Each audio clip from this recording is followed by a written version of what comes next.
pada akhir tahun 1935 berlangsung apa yang dikenal dan sangat terkenal sebagai polemik kebudayaan. Penerbit Balai Pustaka ketika menerbitkan kembali pada abad 21 ini kumpulan artikel dari polemik itu dikatakan sebagai pergulatan pemikiran terbesar dalam sejarah kebangsaan Indonesia. Memang mesti diakui polemik itu luar biasa penting dan terutama luar biasa berkualitas, bahkan dibanding dengan pemikiran-pemikiran sekarang ini. Mereka yang berpolemik boleh dibilang adalah pemikir dan budayawan terkemuka pada masanya. Sultan Takdir Ali Syahbana, Sanusi Pane, Dr. Sutomo, Profesor Purbacaroko, Adi Negoro, Cindar Bumi, Dr. Amir, Ki Hajar Dewantoro, dan lain-lain.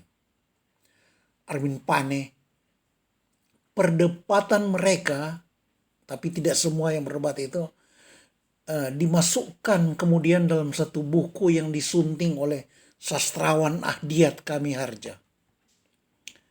Bahkan dalam penelitian saya, polemik itu diperkaya pula oleh sejumlah tokoh pemikir lain. Di antaranya adalah Dr. Cipto Mangunkusumo, Sultan Syahrir, Khalil Anwar, Bung Karno, Bung Hatta, dan Tan Malaka. Karya besar Tan Malaka, Materialisme, Dialektika, dan Dialog, Madilog itu yang terbit tahun 1943, meski itu merupakan pemikiran tentang ideologi yang dianutnya, tetapi kentara di sana sini betapa Tan Malaka hendak menjawab polemik itu dari perspektif dia. Kemudian begitu pula Sultan Syahrir. Syahrir mengungkap, bahkan sebelum Tan Malaka, Syahrir mengungkap pendapatnya dalam salah satu suratnya. Surat-suratnya itu kemudian diterbitkan dalam buku berjudul Renungan Indonesia. Buku itu pertama kali terbit di Belanda, jadi dalam bahasa Belanda tahun 1946, tapi surat-surat itu dari tahun 30-an. Kemudian terbit lagi di Amerika, bahasa Inggris. Jadi bahasa Indonesia yang diterjemahkan oleh Abe Yasin baru terbit tahun 1951. Jadi jauh sesudah luar negeri lebih dulu mengapresiasi karya Syahrir itu. Jauh di kemudian hari, tahun 1985, pada peringatan 50 tahun polemik kebudayaan, perdebatan itu disambung lagi. Bahkan sepanjang 3 tahun. Gitu. Jadi dari semua nama yang lama dulu itu, hanya Sultan Takdir Ali Syahbana seorang itu yang masih hidup. Nah, dalam polemik babak baru ini tampil antara lain Umar Khayyam, Daud Yusuf, Taufik Abdullah, Asrul Sani, Ignaz Kleden, Abdurrahman Wahid, Gus Dur, Harsha Bakhtiar, YB Mangunwijaya, Romo Mangun, Gunawan Muhammad, Arif Budiman, Subagio Sastrowardoyo, Ayib Rosidi, Sutarji Kalsumbahri, TB Simatupang, S. Belen, Alois Anugroho, Dasriel Rasmala, banyak lagi yang muda-muda juga banyak ikut gitu. Polemik kemudian itu awalnya dipicu oleh tulisan Sultan Takdir Ali Syahbana yang berjudul Menuju Masyarakat dan Kebudayaan Baru, Indonesia pra-Indonesia. Takdir langsung diserang oleh beberapa budayawan, terutama Sanusi Pane dan kemudian Purbacaraka. Tapi Sultan Takdir bukan saja balik menyerang mereka semua. Ia bahkan mengkritik tajam sederet nama yang menjulang di masa itu, yakni Dr. Sutomo, Ki Hajar Dewantoro, dan lain-lain. Yaitu mereka yang adalah pemakala dan pemerasaran dalam musyawarah pendidikan nasional yang diadakan di Solo beberapa bulan sebelumnya. pada tahun 1935 itu. Takdir Ali Syabana amat gemas karena semua prasaran dan makalah yang diajukan dalam Kongres Pendidikan itu intinya adalah anti-egoisme, anti-intelektualisme, dan anti-materialisme. Dalam forum musyawarah itu juga Takdir langsung sikat mereka. Manusia Indonesia, kata Takdir, belum punya kepribadian kok sudah disuruh anti-egoisme. Bagaimana? Belum punya ego untuk sadar diri. Belum punya ego untuk menyadari hak-haknya sebagai manusia. Belum tumbuh spirit humanisme seperti pada masyarakat barat di masa Aufklärung, itu pencerahan. Belum pernah terbit fajar pencerahan, kok sudah disuruh ingkari kesadaran egonya. Begitu Takdir menghantam mereka. Belum tumbuh intelektualitas, belum tumbuh budaya ilmiah, sudah disuruh anti-intelektualisme. Juga disuruh anti-materialisme, padahal kelaparan masih merajalela di mana-mana. Kemiskinan, kemelaratan masih merajalela dalam bangsa ini. Gitu. Kemudian dalam tulisan berjudul Menuju Masyarakat dan Kebudayaan Baru Indonesia itu, Takdir Ali Syabana menjelaskan bahwa masyarakat baru, masyarakat Indonesia sudah terbentuk, sudah menjadi sebuah entitas dengan eksistensi dan identitas yang berbeda dengan pra-Indonesia. Masyarakat baru Indonesia terbentuk oleh semangat bersatu, persatuan berdasar kesadaran untuk tujuan-tujuan luhur demi kemanusiaan universal. Meninggalkan tahap pra-Indonesia yang diwarnai semangat kesukuan beserta pelbagai sifat tidak ideal seperti feodalisme, fatalisme yang bersumber dari kepercayaan lama, fanatisme dalam kesempitan pandangan, dan segala nilai budaya kerdil seperti itu. Masyarakat baru sekarang perlu menyempurnakan atau mengutuhkan kebudayaan barunya menjadi budaya yang dinamis, rasional, berwawasan materialisme. Materialisme dalam arti harus berpandangan ilmiah. Berpandangan ilmiah atas bukti-bukti empirik. Tak lagi dicengkram oleh alam pemikiran mitis serta mitologis. Sehingga lebih mampu mengolah dan dengan sadar berdialektika dengan alam kehidupan nyata. Sekaligus lebih positif memandang serta memperlakukan harta benda material bagi peningkatan kualitas kehidupan serta penghidupan. Sehingga dengan demikian secara benar meninggalkan atau mensubstitusi semua budaya lama yang merupakan antidot dari semua nilai budaya ideal itu. Dan untuk keperluan tersebut, menurut Takdir, budaya barat adalah contoh nyata yang sudah terpampang di depan mata, bahkan memang sudah sering dimanfaatkan oleh sebagian besar masyarakat kita. Takdir Ali Syabana hendak mengatakan bahwa setiap nada yang menakut-nakuti mengenai pendidikan intelektualitas dengan alasan apapun, termasuk alasan yang menunjuk dekadensi moral yang dialami oleh masyarakat barat, itu akan sangat merugikan bangsa kita sendiri. Jadi karena ditakut-takuti akan mengalami dekadensi moral, maka kita jadi takut katanya untuk menjadi modern. Padahal itu akan sangat merugikan. Karena bangsa kita, kata Takdir, masih terlalu kurang dalam hal kadar intelektualitas dan rasionalitas. Kita masih terkungkung dalam segala tahayul dan segala bentuk irasionalitas yang sudah berabad-abad membenamkan bangsa ini di dalam rawa-rawa kebodohan, keterbelakangan, kemiskinan, dan maka segala penyakit bawaan berikutnya, yakni munafik, tidak bertanggung jawab, pengecut, mental budak, mental pelacur, dan mental khianat.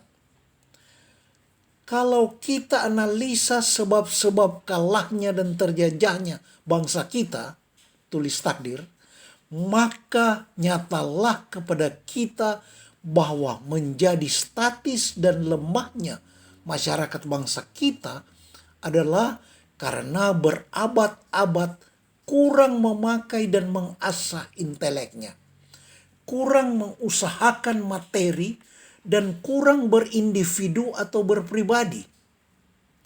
Berabad-abad bangsa kita sebagai parasit pada masa yang silam, terikat pada segala macam ikatan, kebiasaan, takhayul, gitu. Nah, lalu apa hasil polemik yang berkepanjangan dan serba besar-besaran itu? Patut disayangkan dengan fakta bahwa gagalnya bangsa ini merumuskan jawaban yang benar, maka berarti realitas masalah itu masih terus ada dan terus berkembang dengan segala akibat parahnya dalam kehidupan konkret bangsa ini. Sebagaimana yang bisa dengan mudahnya kita saksikan setiap hari. Kata penyair W.S. Rendra, bangsa kita berada di dalam comberan peradaban, sehingga kedaulatan negara kita terperangkap dalam kaleng utang yang dikocok-kocok oleh negara lain. Dan bisa ditambah lagi fakta betapa bangsa ini pun masih begitu gampang dikocok-kocok dan dibacok-bacok oleh segala kepentingan politik jangka pendek yang mengatasnamakan agama.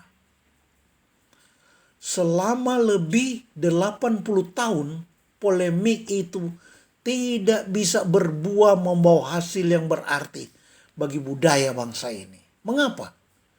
Karena selama ini semua tidak mampu memahami persoalannya secara cukup jernih. Sehingga semua tanpa terkecuali, semua yang berdialog itu, berpolemik itu, penuh dengan salah kaprah. Lantaran semua sudah terpenjara di dalam pola pikir ideologisme. Ideologi politik yang besar-besar, narasi agung, ya. Ideologi keagamaan, ideologi nasionalisme atau yang sekarang disebut komunalisme, multikulturalisme dan sebagainya. Kalau ada lagi dibuka babak baru sekarang, pasti akan bertambah lagi dengan ideologi postkolonialisme. Semua itu padahal adalah filsafat yang berusaha membongkar selubung ideologis. Tetapi kemudian lantaran manusianya yang tidak kreatif, konstruktif, maka kritik ideologis itu, filsafat kritik itu, teori kritik itu malah berbalik menjadi ideologi, menjadi pola pikir ideologisme, yaitu menggenakan kembali atau mengenakan terus kesadaran yang sebenarnya sudah palsu. Kita harus menyingkap satu persatu semua salah kaprah yang menutupi sistem nalar dari semua pihak selama ini. Kita mulai dengan salah kaprah dari Sultan Takdir Ali Shah Bana itu sendiri. Selama ini semua kalangan memuji-muji takdir, teristimewa tentang konsistennya, ya. Mereka sangat memuji bahwa saat takdir itu selama berpuluh tahun tetap konsisten dan penuh integritas gitu. Padahal ketika dia sendiri sudah terideologisasi gitu, maka itu berarti dia konsisten di dalam kesadaran palsu, konsisten di dalam belenggu ideologi, begitu.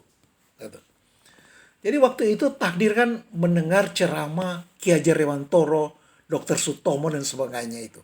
Mereka bicara dengan nada harus mewaspadai pengaruh budaya modern yang menyuburkan bibit egoisme, materialisme dan rasionalisme atau saintisme itu. Nah, takdir langsung menilai mereka kolot abis gitu. Arwin Pane, Ki Hajar, Purbo Caroko, Dr. Sutomo, Sanusi Pane, semua dianggap berwawasan sempit. Begitu juga sampai puluhan tahun kemudian, juga sampai hari ini. Banyak orang yang setuju dengan takdir, menganggap pandangan-pandangan tadi itu bodoh, kolot, mencurigai modernisme, mencurigai saintisme dan materialisme gitu. Nah, apakah sungguh-sungguh tokoh-tokoh pemikir utama itu dulu itu bodoh? Sebaliknya, mereka itu adalah tokoh-tokoh pemikir budayawan yang berpendidikan tertinggi pada masanya. Dan rata-rata berkualitas kecerdasan yang luar biasa dibanding banyak intelektual sekarang ini. Mereka itu masing-masing rata-rata menguasai hampir semua bahasa Eropa. Inggris, Prancis, Jerman, dan tentu saja Belanda ya gitu. Fasih mereka. Dan mereka pun membaca semua karya klasik. Dan nah ini yang tidak diketahui oleh umumnya orang sampai sekarang, sehingga terus salah kaprah. Sesungguhnya pandangan mereka, Ki Hajar, Dr. Sutomo, Profesor Purbo Caroko dan sebagainya itu, mereka mencurigai modernisme, saintisme, egoisme dan lain-lain itu bukan karena picik atau kolot, tapi sebaliknya. Pemikiran mereka itu bersumber dari pemikiran para filsuf besar dan pujangga romantik yang menguasai jagat intelektual Eropa sejak 1,5 abad terakhir. Seperti Johann Wolfgang von Goethe, Thomas Carlyle, Matthew Arnold, Samuel Coleridge, dan sebagainya. Filsuf-filsuf zaman romantik itu. Nah, semua mereka membaca buku, semua cendekiawan Indonesia itu pun membaca buku dari Whitehead, Alfred North Whitehead. Itu. Judulnya Sains dan Dunia Modern, Science and the Modern World, yaitu terbit tahun 1925. Whitehead membahas sistem pendidikan yang terlalu tersihir oleh sains sampai menjadi saintisme, berideologi sains, gitu. Terpenjara dalam pola pikir saintisme. Akibatnya justru pendidikan tidak bisa mencetak para saintis yang jenius, gitu. Intelektual yang optimal tidak bisa tercipta melalui sistem pendidikan yang terlalu saintisme. Itu tidak lagi mementingkan hal-hal yang seperti pemikiran-pemikiran seni, kebatinan, agama dan sebagainya. Pendidikan saintisme hanya mencetak intelektual kerdil atau pas-pasan, berwawasan sempit. Itu yang ditulis oleh Whitehead, dan buku Whitehead itu langsung terkenal di mana-mana, dan itu dibaca oleh para pendidik Indonesia seperti Ki Hajar Dewantoro dan lain-lain itu, Profesor Purbo Caroko.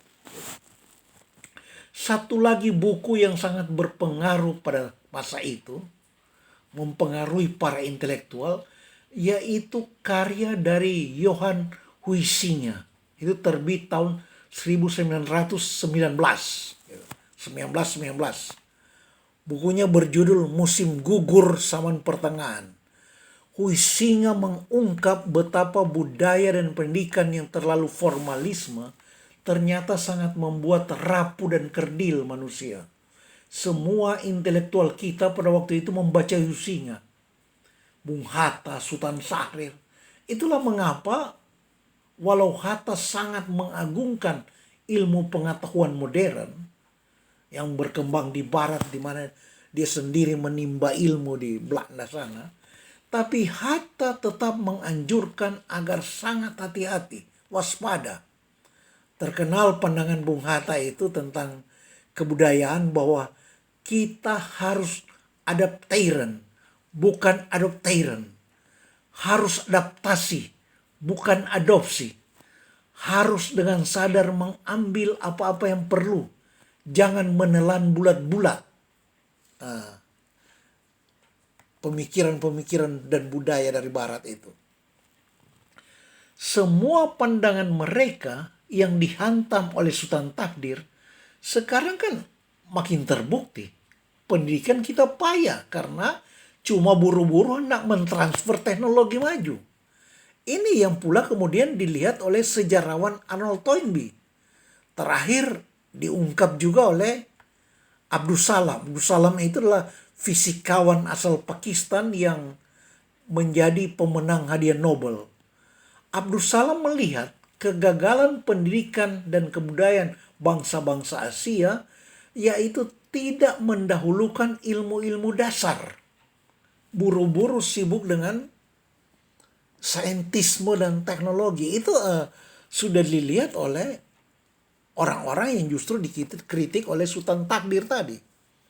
Jadi Sultan Takdir Ali Shah Bana sudah terbelenggu dalam ideologi modernisme ketika membaca pemikiran Ki Hajar, Armin Pane, Sutomo. Pola pikir ideologisme dalam diri Sultan Takdir itu sangat-sangat kentara. Gitu. Nah, sekarang kita lanjut dengan salah kaprah terhadap pemikiran Sultan Takdir itu. Jadi tadi salah kaprah Sultan Takdir, sekarang salah kaprah tentang orang-orang yang menilai takdir. Ini banyak sekali salahnya. Salah kaprahnya itu banyak sekali. Persepsi yang keliru tentang pemikiran Sultan Takdir. Tapi semuanya sama, yaitu diakibatkan oleh belenggu ideologi. Akibat berpola pikir ideologisme. Pertama, ideologi nasionalisme yang sempit. Gitu. Di situ sudah ada xenofobia, anti asing, anti barat, ideologi komunalisme, komunitarianisme, multikulturalisme, atau bahkan kalau generasi sekarang dilibatkan lagi, pasti mereka akan bawa-bawa postkolonialisme. Gitu. Takdir Ali Shah Bana langsung buru-buru dicap westernisasi, gitu, kebarat-baratan. Bahkan ada yang dengan pola pikir ideologisme keagamaan menuding Sultan Takdir itu sudah mirip anasir iblis yang bernama sekularisme. Sesungguhnya Sultan Takdir Ali Shah Bana bukan tidak mengerti semua itu. Ia tahu kekurangan budaya barat. Ia tahu ekses modernisasi itu. Bahkan menurut saya kritik generasi sekarang bahwa Takdir tidak tahu bahwa materialisme itu sudah berkembang sangat jauh. Tidak sevulgar materialisme Feuerbach atau Auguste Comte atau David Hume. Itu keliru. Kita harus tahu bahwa ya, Takdir pasti mengerti semua itu. Mengapa ya? Sangat-sangat jelas dia menguasai bahasa-bahasa dan dia mengikuti terus arus pemikiran yang berkembang di Eropa saat itu. Kita tahu misalnya materialisme, khususnya intinya yaitu materialisme dialektis atau dialectical materialism, itu sudah berkembang jauh. Misalnya oleh Georgi Lukács, itu pemikir asal Hungaria. Itu Lukács itu katakanlah memurnikan ajaran materialisme dialektis itu atau dialektik materialisme itu. Dan buku-bukunya yang terbit kemudian dalam bahasa Jerman itu dimakan oleh Sultan Takdir. Apalagi kita tahu Takdir itu adalah eksponen Partai Sosialis.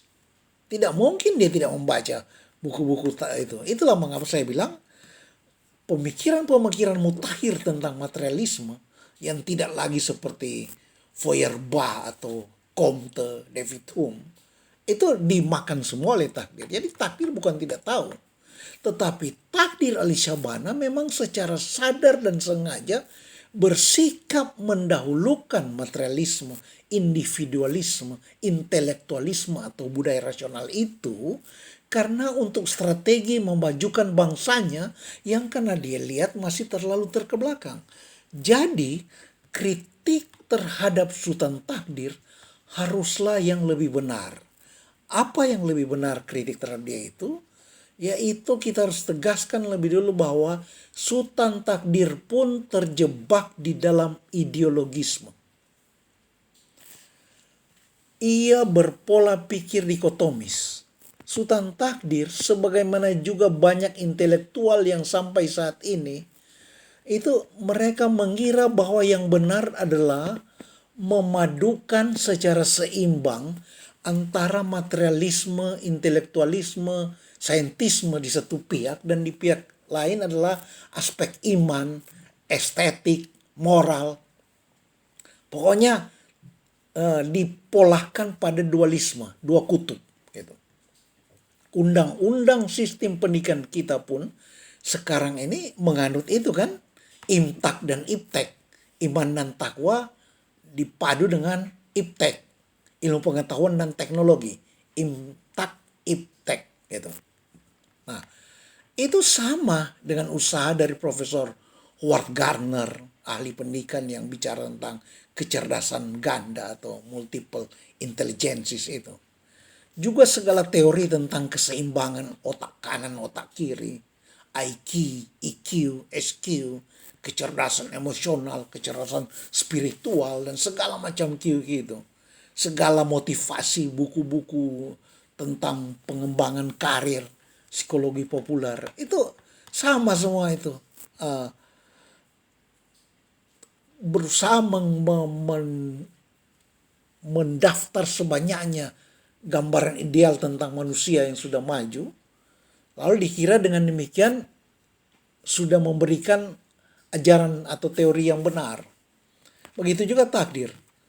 Sejak tahun 1970-an, Sultan Takdir Ali Syabana dalam beberapa tulisannya mengkritik budaya bangsa kita yang menurut dia terlalu condong pada budaya perasaan, ekspresif, estetis. Bukan yang ia sebut sebagai budaya progresif yang menitik beratkan pada sains dan teknologi. Nah, itu sama. Sama juga dengan kritik dari McClellan. David McClellan itu terkenal dengan bukunya The Achieving Society. Masyarakat berprestasi. Masyarakat yang sudah ditulari virus inact itu. Inact virus. Virus need for achievement. Inact gitu. Nah, berprestasi sudah menjadi kebutuhan, menjadi penyakit obsesis gitu. Tapi David McClellan hanya menekankan pada prestasi entrepreneurship dan malah secara eksplisit menganjurkan untuk menghindari penghargaan yang besar pada hal-hal yang mulia yang bahkan ia sebut dengan eksplisit itu cinta kasih, persahabatan, kesenian, perjuangan politik, tanggung jawab sosial. Ia langsung memberi contoh yang dinilai sebagai budaya salah, yaitu ditunjuknya pada sejarah negara kota Florence. Padahal sangat sulit mencari tandingan prestasi negara kota Florence atau Firenze itu sepanjang seabad mereka menjadi kampiun tertinggi peradaban dunia dan membawa pengaruh sangat besar dan mendasar bagi terbentuknya peradaban modern sedunia. Gitu. Budaya modern Amerika di mana David McClellan sendiri mendapat pendidikan tinggi dan berprestasi, itu pun sesungguhnya kan tidak akan pernah ada jika tidak ada Eropa yang tiba-tiba mekar oleh pembudayaan dari Florence itu. Termasuk kemudian ketika Spanyol memfasilitasi pembangunan sarana, pembiayaan proyek armada-armada untuk Columbus menjelajah dan menemukan Amerika itu kan. Jadi runtuhnya negara di sentral Italia itu, Firenze itu, Florence itu pun justru karena kemajuan ekonomi dan budayanya yang sedemikian majunya jauh melampaui standar nilai etik di zamannya yang masih dianut oleh bangsa-bangsa di sekitarnya gitu kan. Nah, sehingga mereka jadi sasaran empuk gitu. Apalagi ketika mereka di sana berlangsung pertarungan kekuasaan antara negara-negara ya gitu. Termasuk kekuasaan gereja-gereja. Terlebih sejak perang sivil antar gereja sesudah reformasi. Jadi di tengah bangsa-bangsa yang etikanya masih agak biadab, Florence atau Firenze itu berakhir sebagai negara, tapi ia tetap abadi sebagai kebudayaan. Gitu. Nah, semangat berprestasi dan berkompetisi yang dianjurkan oleh David McClellan itu hingga hari ini sudah setengah abad berlalu, tapi terbukti masih sukar tumbuh di sejumlah bangsa dan masyarakat manapun. Terbukti tidak merupakan sesuatu yang niscaya dan alamiah. Gitu. Nilai budaya yang menjunjung tinggi semangat berprestasi itu, menjunjung semangat berprestasi sebagai nilai budaya, memang hanya tumbuh dalam proses kebudayaan enkulturasi, tidak lain gitu. Dan semua tahu semangat berprestasi dan berkompetisi tumbuh dalam budaya humanisme dan individualisme. Dan tidak boleh hanya salah satunya. Individualisme tanpa humanisme adalah pendekar single fighter yang tak punya kemampuan menyerang. Sedang humanisme tanpa individualisme adalah pendekar kesepian yang tidak punya demarkasi atau perisai pertahanan, gitu, benteng. Dan sebagainya, sebagaimana diungkap oleh Whitehead, Alfred North Whitehead, dalam telaahnya yang mendalam mengenai sejarah kebudayaan dunia modern, kejadian lahiran tumbuhnya budaya humanisme dan individualisme bukanlah proses yang sederhana. Pandangan seperti McClellan dan Sultan Takdir Ali Syahbana itu yang mengagungkan budaya ekonomisme dan menilai payah atau setidaknya nomor 2 budaya yang menitik beratkan pada estetika, itu bertentangan 180 derajat dengan teori dari Whitehead. Itu Alfred North Whitehead itu. Menurut Whitehead, kebudayaan yang unggul tidak boleh melulu saintisme, karena akan sangat mengurangi nilai estetika dan spirit cinta kasih. Maka pendidikan menjadi kerdil, hanya mencetak manusia-manusia yang intelektualnya pas-pasan. Jadi, tentang kita balik ke Sultan Takdir, posisi takdir itu, kalau dulu Takdir Ali Syahbana di dalam polemik kebudayaan tahun 1930-an itu terlibat dalam polemik yang membentuk dualisme, dia menempatkan posisi dirinya di dalam dualisme. Sekarang sejak tahun 1970-an, dualisme itu yang sudah ia tempatkan berada di dalam pandangannya sendiri, tinggal diseimbangkan begitu. Tapi itu jelas tidak bisa, sama sekali tidak bisa.